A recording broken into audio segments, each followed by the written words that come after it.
The Grand Council chamber was filled with the most powerful beings in the Kelethi Empire. 12 council members sat in a half-circle, their tall bodies covered in silver scales that caught the light from the floating crystals above.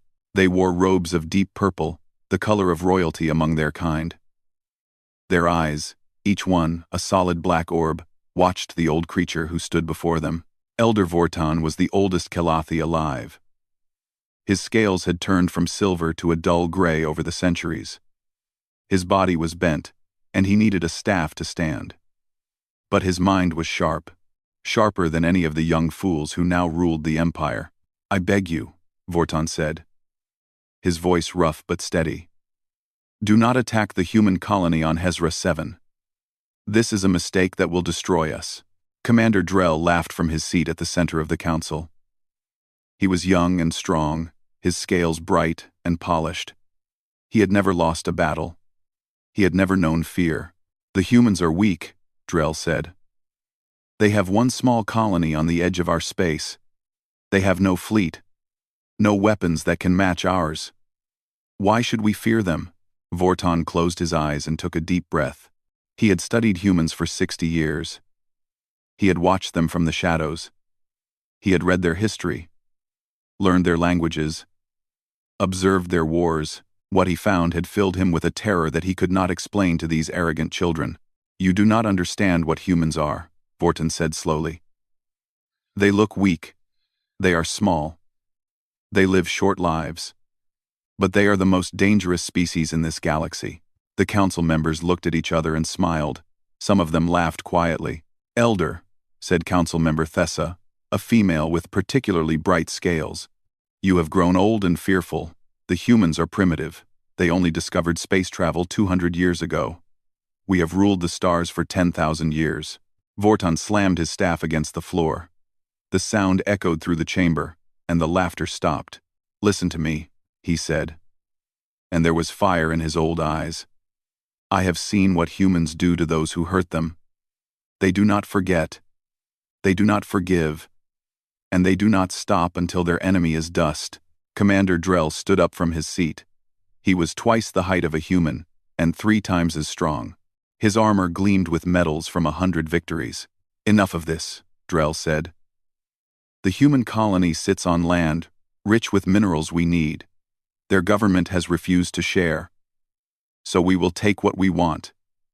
It is simple. There are families on that colony," Vortan said. "Children. Civilians. If you attack them, the humans will not see it as a military action. They will see it as murder. And they will respond as only humans can." Drell walked down from his seat and stood before the elder. He looked down at the old creature with contempt. "What will they do, old one? Send angry messages? File complaints with the Galactic Assembly? They have nothing. No power. No allies. No strength." Vortan looked up at the commander. "That is what the Droth said. That is what the Minari said. That is what the Vox Empire said. Where are they now, Commander? Where are the species that harmed humans and thought themselves safe?" There was silence in the chamber. Even the young council members knew those names. The Drath were gone. The Minari were slaves. The Vox Empire was a memory, their worlds empty and dead. "Those are old stories," Drell said, but there was a small doubt in his voice now. "Legends. I was there," Vortan said quietly. "I watched the Vox burn. I saw their emperor beg for mercy on his knees. The humans did not even answer him. They simply continued their work until nothing remained." Council Member Thessa stood up. "Even if your stories are true, the Vox attacked Earth itself. They killed billions. We are only taking one small colony. Surely the response would be different." Vortan shook his head slowly. "You do not understand. To humans, there is no difference. One life or 1 billion. An attack on any of them is an attack on all of them. And they will make you pay in ways you cannot imagine." Commander Drell had heard enough. He raised his hand, and 2 guards came forward to escort the elder out. "Your warning is noted," Drell said. "The attack will proceed at dawn. The colony will fall within hours. And when the humans do nothing, you will see that your fears were the dreams of an old mind. As the guards led him away, Vorton turned back one last time. Remember this moment, he said. Remember that you were warned. Remember that you chose this path. Because when the humans come, and they will come, I want you to know that you brought this upon yourselves. The doors closed behind him, and the council returned to their planning. At dawn, the Calathi fleet appeared above HFY 7. The colony had no real defenses. It was a farming settlement, home to 3,000 humans who wanted nothing more than to build new lives on a new world. Captain Teho was not on the colony that day. He was serving on the USS Horizon, a patrol ship 3 systems away. But his wife Yuna was there. His daughter Mira, only 7 years old, was there. His parents, who had retired to the peaceful colony, were there. He was eating breakfast in the ship's mess hall when the news came. The emergency broadcast cut through every channel. He watched on the screen as Calathi weapons rained fire on the colony. He watched buildings turn to ash. He watched the fields his wife had planted burn to nothing. The attack lasted only 2 hours. When it was over, there was nothing left of HFY 7 but smoke and silence. 3,000 humans. Gone. 3,000 voices. Silent forever. Teho did not scream. He did not cry. He sat very still and watched the screen until it went dark. His fellow officers tried to speak to him, but he did not hear them. He was somewhere else now. Somewhere cold and quiet. That night, he sent a single message to Fleet Command. It contained only 4 words. Request transfer. Combat Division. Far away, in his chambers, Elder Vorton watched the same broadcast. He covered his face with his old hands and wept. Fools, he whispered. You have killed us all. The silence that followed the attack was strange. The Calathi expected protests, demands, threats, something. But the humans said nothing. Their government made no statements. Their ships did not move. Commander Drell took this as proof that he was right. The humans were too weak to respond. They had accepted their loss and would trouble the Empire no more. But Vorton knew better. He knew what that silence meant. The humans were not accepting anything. They were preparing. 3 months passed after the destruction of HFY 7. In that time, the Calathi Empire celebrated what they called their greatest victory. Commander Drell was given medals and honors. Songs were written about the quick defeat of the human settlement. Young Calathi soldiers told stories about how the weak creatures had run and screamed before the might of the Empire. But there was one thing that troubled some of the older officers. The humans had gone completely silent. No messages. No complaints to the Galactic Assembly. No demands for justice or payment. The human government simply stopped speaking to the Calathi entirely. Their ambassadors left Calathi space without a word. Their trade ships no longer came to Calathi ports. It was as if the humans had decided that the Calathi no longer existed. Council member Thessa brought this concern to Commander Drell one evening. Does their silence not worry you? She asked. It has been 3 months. Not one word from them. Drell laughed and poured himself a drink. Their silence is the sound of defeat. They know they cannot fight us. They are hiding in their corner of space, hoping we will forget about them. Perhaps, Thessa said, but she did not sound convinced. I spoke with Elder Vorton yesterday. He says the silence is the most dangerous sign of all. That old fool sees danger in every shadow, Drell said. Forget him. The humans are nothing. They will always be nothing. But the Elder was right. And across the galaxy, the humans were far from silent among themselves. Captain Teho stood on the bridge of the USS Phoenix, a heavy cruiser that had been pulled from retirement and rebuilt in secret. Around him, officers worked at their stations with quiet focus. No one spoke more than necessary. There were no jokes, no casual conversations. Every person on this ship had lost someone at HFY 7. Lieutenant Hana stood beside Teho, reading reports on a datapad. She had been his second in command for 2 years. She was young, only 28. But she had a sharp mind and steady hands. Her brother had been a teacher at the colony school. He had died trying to protect his students. The 3rd Fleet will be ready by next week, Hana reported. Admiral Byung sends his regards. He says his people are eager. Teho nodded slowly. His face showed nothing. In the months since the attack, he had become a different man. The warmth in his eyes was gone. The easy smile that his wife had loved was a memory. What remained was cold and patient and utterly focused. "And the intelligence reports?" he asked. Hana pulled up new data on her screen. "We have confirmed the locations of 12 major Kalathi military stations. Their patrol patterns, their communication codes. We know when they eat, when they sleep, when they change guards. We know everything." Teho allowed himself a small, cold smile. Good. The human response to HFY 7 had not been loud because it did not need to be loud. While the Kalathi celebrated, the humans worked. Every shipyard in human space had been activated. Old warships were rebuilt. New ones were constructed at a speed that would have seemed impossible to outside observers. But humans had always been able to do impossible things when they were angry enough. The government had made one quiet decision in the days after the attack.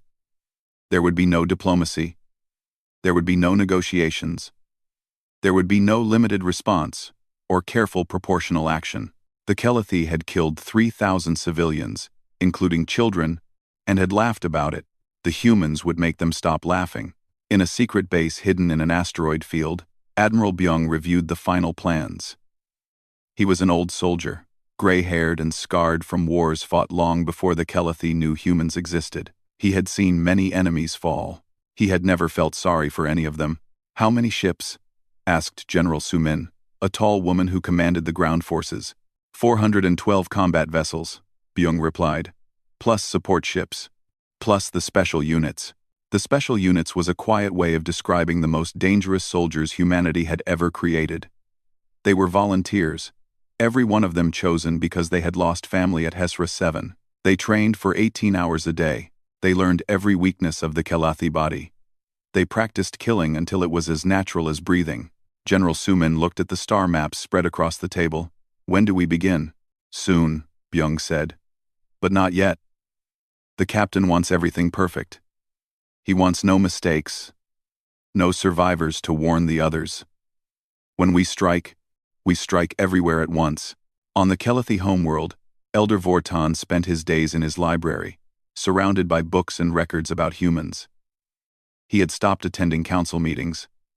No one wanted to hear his warnings anymore, but he kept watching. He kept listening. And the things he heard frightened him more each day. His contacts in the border regions reported strange things. Human ships had been seen in places where they had never gone before.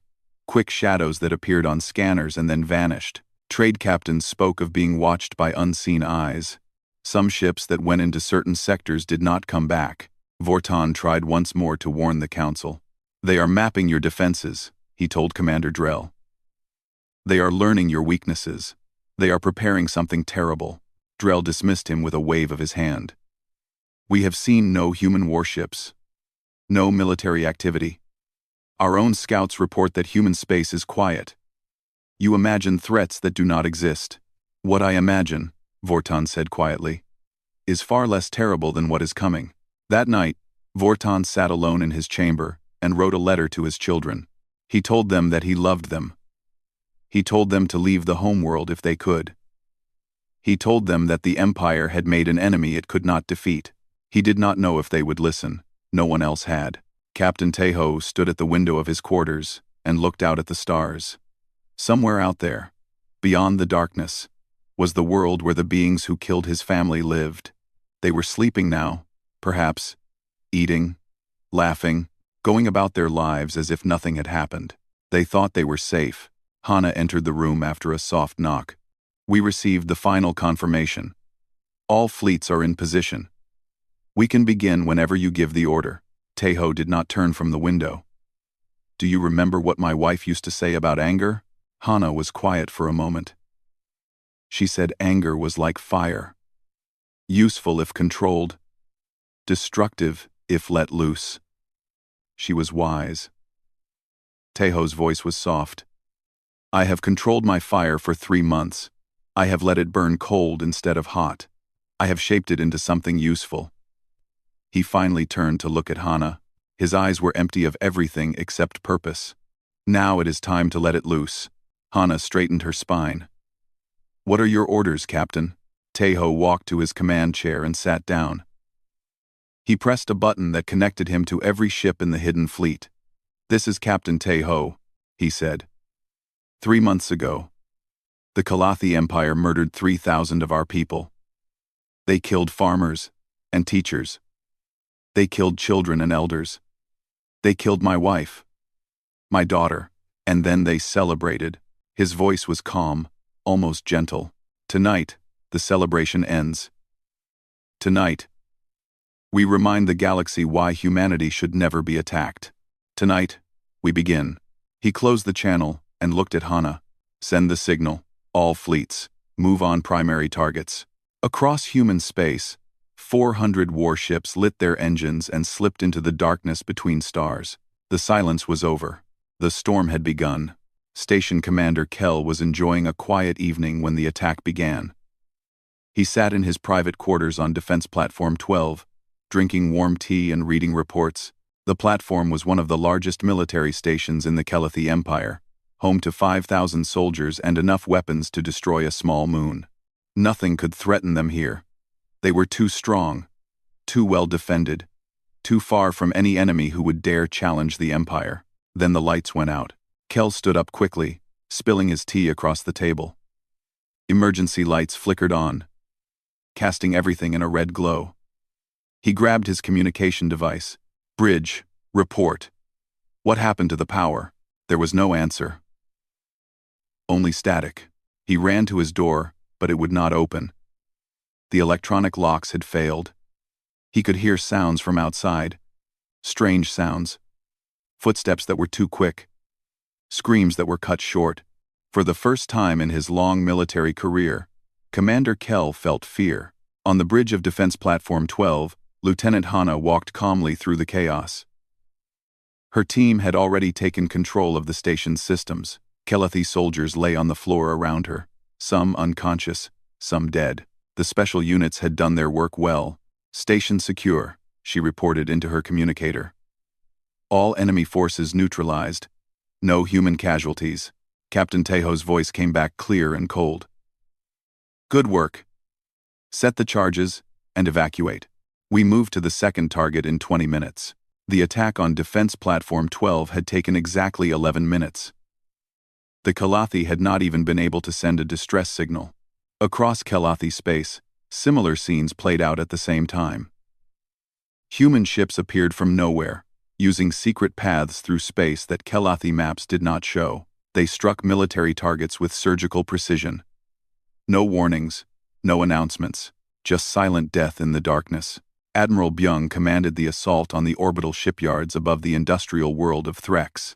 His fleet dropped out of faster-than-light travel directly above the yards, so close that the Kalathi defenders had no time to react. All batteries, fire, Byung ordered. The sky above Threx lit up with explosions.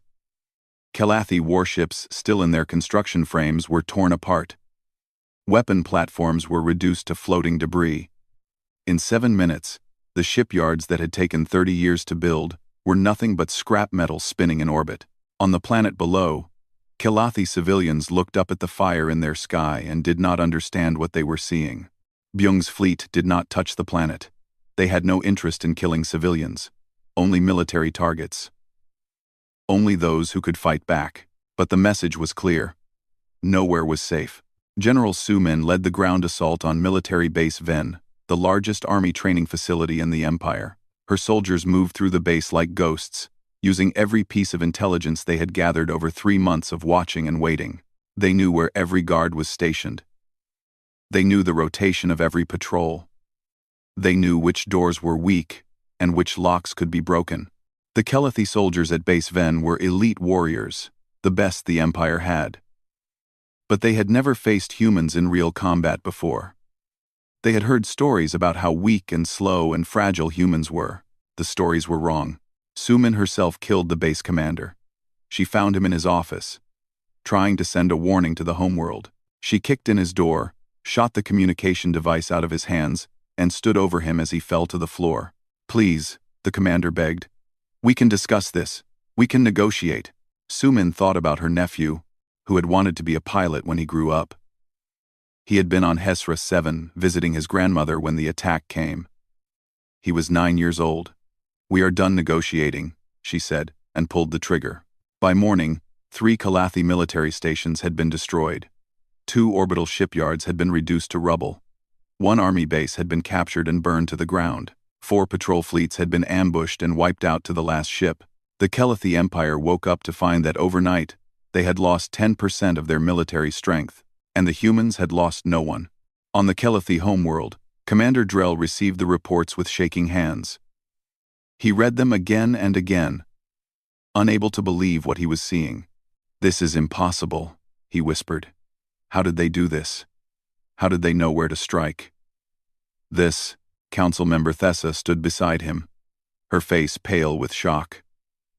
"They must have been watching us for months. Learning. Waiting. And we saw nothing."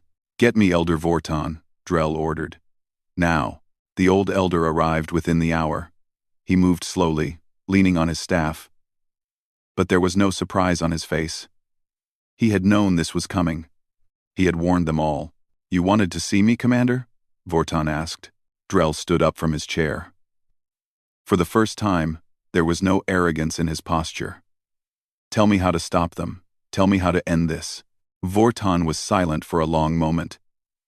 He looked at the young commander, who had dismissed his warning so easily. He looked at the council members, who had laughed at his fears. "You cannot stop them," Vorton said finally. "You could only have prevented this. And that chance is gone." "There must be something," Thessa said desperately. "Some weakness we can exploit. Some offer we can make."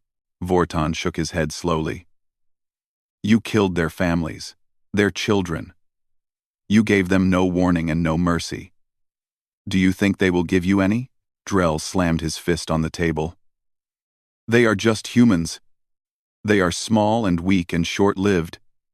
How can they possibly defeat the Calathi Empire? Because they do not care if they die," Vorton said quietly. "They only care that you die first.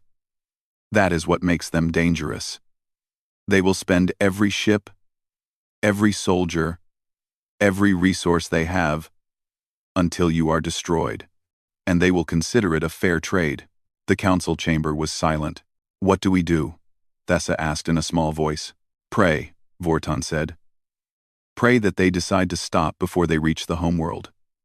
Pray that some small part of their mercy still exists. But I would not count on it."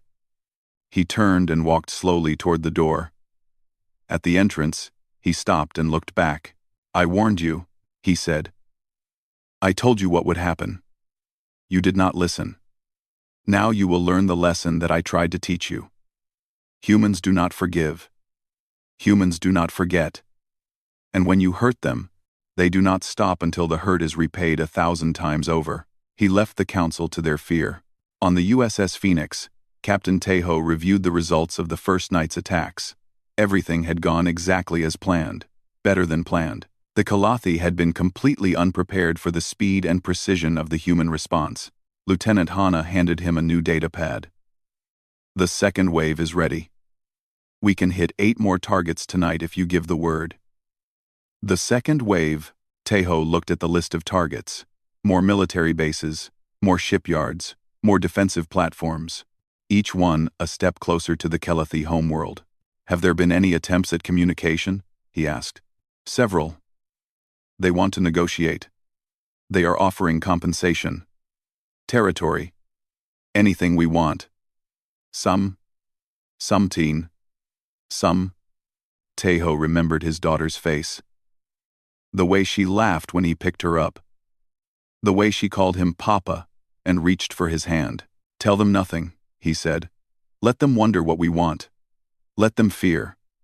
We stop when I say we stop, not before." He handed the datapad back to Hanna.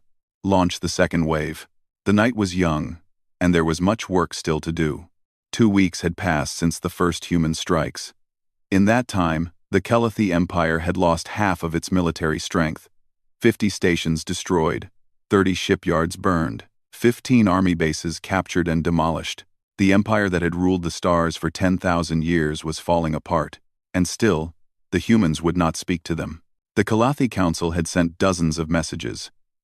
They had offered gold, territory, technology, anything the humans might want.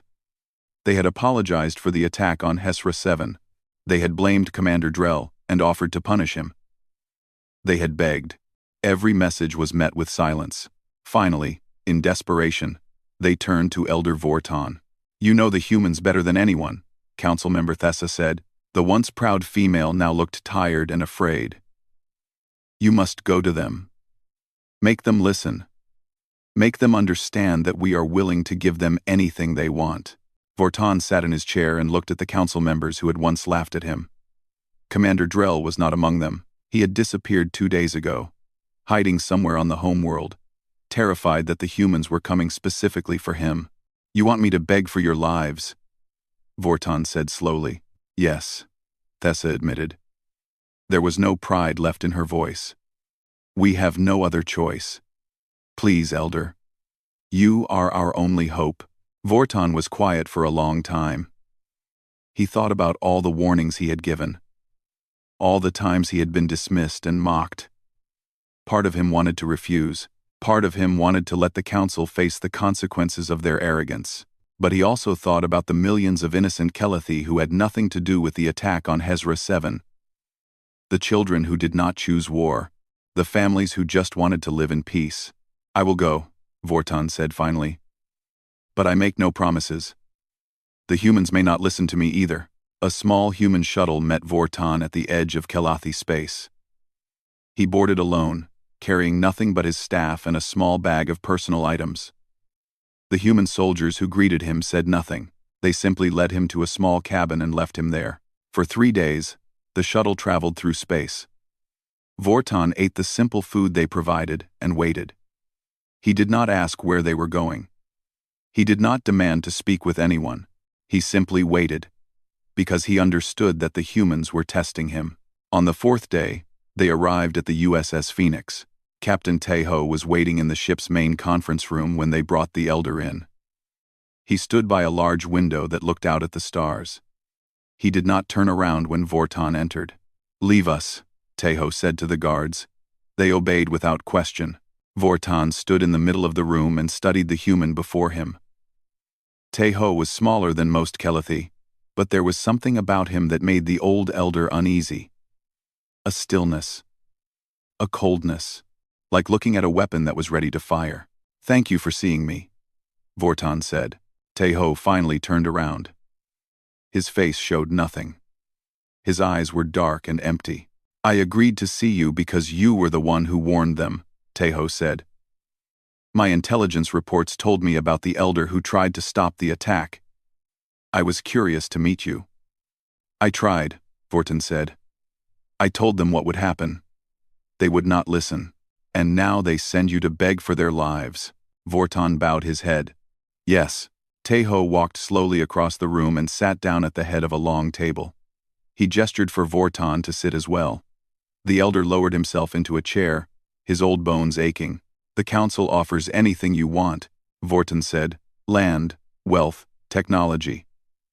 Commander Drell, if you want him, they will give you whatever you ask. They only want the attacks to stop." Tejo was silent for a moment. Then he reached into his pocket and pulled out a small device. He placed it on the table between them. "Before I answer," Tejo said, "I want you to hear something." He pressed a button on the device. Sound filled the room. Vorton recognized it immediately. It was a recording from HFY 7. The sounds of the attack. Explosions. Weapons fire. And underneath it all, screams. The screams of humans dying. The screams of children crying for their parents. The screams of mothers trying to protect their families. The recording lasted 5 minutes. It felt like hours. When it finally stopped, Vorton found that there were tears running down his old face. He had not cried in 50 years. But those sounds had broken something inside him. "My wife's voice is in that recording," Tejo said quietly. "My daughter's voice. My mother's voice. I have listened to it every night since the attack. every single night. "I am sorry," Vorton whispered. "I am so sorry." "The council is sorry now because they are losing," Tejo said. His voice was calm, almost gentle. "They were not sorry when they gave the order. They were not sorry when they watched the colony burn. They were not sorry when they celebrated their victory." "You are right," Vorton admitted. "They were not. They were fools. Arrogant fools who did not understand what they were doing." Tejo leaned forward. "Tell me, Elder, if the attack had succeeded, if we had been too weak to respond, would your council be sorry then? Would they be sending diplomats to apologize?" Vorton wanted to lie. He wanted to say yes. His people would have felt regret eventually. But he could not lie to this man. Not after hearing that recording. "No," Vorton said. "They would have forgotten. They would have moved on to the next conquest. HFY 7 would have been just another victory to celebrate." Tejo nodded slowly. "That is what I thought. But please," Vorton said. "There are innocent people on our worlds. Children who had nothing to do with the attack. Families who just want to live. Must they pay for the crimes of the council?" Tejo was quiet for a long moment. He looked out the window at the stars. "We have not attacked any civilian targets," he said finally. "We have destroyed only military forces. Only those who could threaten us. We are not murderers." "Thank you," Vorton said with relief. "But we are not finished," Tejo continued. "The Calathi Empire must be dismantled. Your military must be destroyed completely. Your council must face justice. There will be no negotiation on these points. The council will never agree to that. Then the attacks will continue." Tejo's voice was flat and final. "We will destroy every ship, every station, every weapon you have. And when your fleet is gone and your defenses are dust, we will come to your homeworld. And we will take what we want." Vorton felt the cold truth of those words settle into his bones. This human would do exactly what he said. Nothing would stop him. Nothing would turn him aside. "Is there truly no room for mercy?" Vorton asked quietly. Tejo picked up the recording device and held it in his hand. "There was a moment for mercy," he said. "It was the moment before your commander gave the order to fire. That moment is gone. It will never come again." He stood up and walked to the door. "You will be returned to your people. Tell them what I have said. Tell them that their choice is simple. Surrender completely, or be destroyed completely. There is no third option." Vorton rose slowly from his chair. "And if they surrender? What happens then?" Tejo paused at the door. "Then they live. Some of them. The ones who were not responsible for HFY 7. But the council? The commanders? The soldiers who carried out the attack? They will answer for what they did. Every single one of them." He left without another word. The shuttle ride back to Calathi space was long and silent. Vorton sat in his small cabin and thought about what he had seen. What he had heard. What he would have to tell the council. He did not think they would surrender. Their pride would not allow it.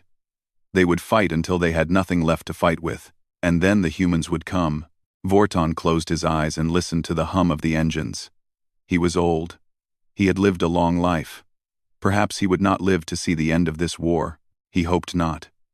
Because he knew what that end would look like, and he did not want to see his people fall. The Calathi Council rejected the human terms. They called an emergency session after Vorton delivered his report, and for 3 days they argued and shouted and blamed each other for the disaster that had fallen upon them. But in the end, their pride won over their fear. "We will not surrender to primitives," Council Member Thessa declared, though her voice shook as she spoke. "We will gather our remaining forces. We will defend our homeworld, and we will make them pay for every step they take." Vorton listened to her words and said nothing. There was nothing left to say. He had warned them before the attack on HFY 7. He had warned them after the first human strikes. Now he was done warning. Let them face what they had created. The Calathi gathered every ship they had left. 200 warships formed a defensive ring around the homeworld. Orbital platforms were powered up to maximum. Ground forces dug into their positions and prepared for invasion. They told themselves they could hold. They told themselves the humans would break against their defenses like waves against stone. They told themselves many things. They were wrong about all of them. The human fleet arrived 1 week later. 400 warships dropped out of faster-than-light travel and formed a perfect line at the edge of the system. They did not attack immediately. They simply sat there, waiting. Captain Tejo stood on the bridge of the USS Phoenix and looked at the world where the beings who murdered his family made their home. It was a beautiful planet. Blue oceans, green lands, cities that sparkled in the sunlight. He felt nothing. "All ships report ready," Lieutenant Hana said from her station. "We have complete tactical superiority. Their fleet is outnumbered 2-1. Broadcast on all frequencies," Tejo ordered. The communication officer nodded. "Channel open." "Captain," Tejo spoke clearly into the silence. "People of the Kalathi Empire. This is Captain Tejo of the United Human Fleet. 6 months ago, your military attacked the peaceful colony of HFY 7. 3,000 civilians were killed. Men, women, children, families who had done nothing wrong. They were murdered without warning and without mercy." He paused to let his words sink in across the planet below. "We offered your council a chance to surrender. They refused. They chose pride over survival. That choice will cost them everything."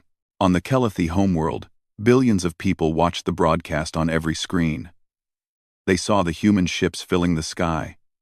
They heard the cold voice of the human captain, and they understood, perhaps for the first time, how badly their leaders had failed them. "We are not here to destroy your people," Tejo continued. "We are not here to kill civilians or burn cities.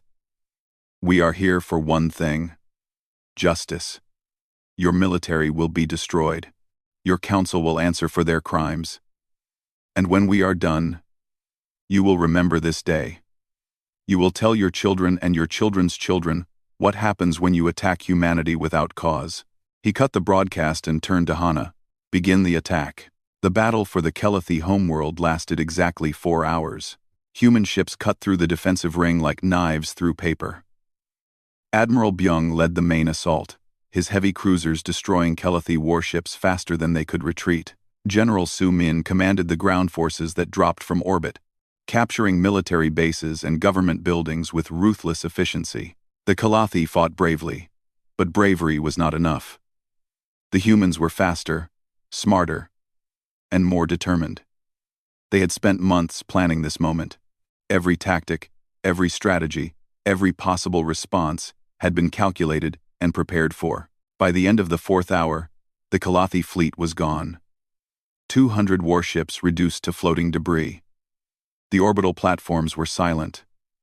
The ground forces had surrendered or been defeated.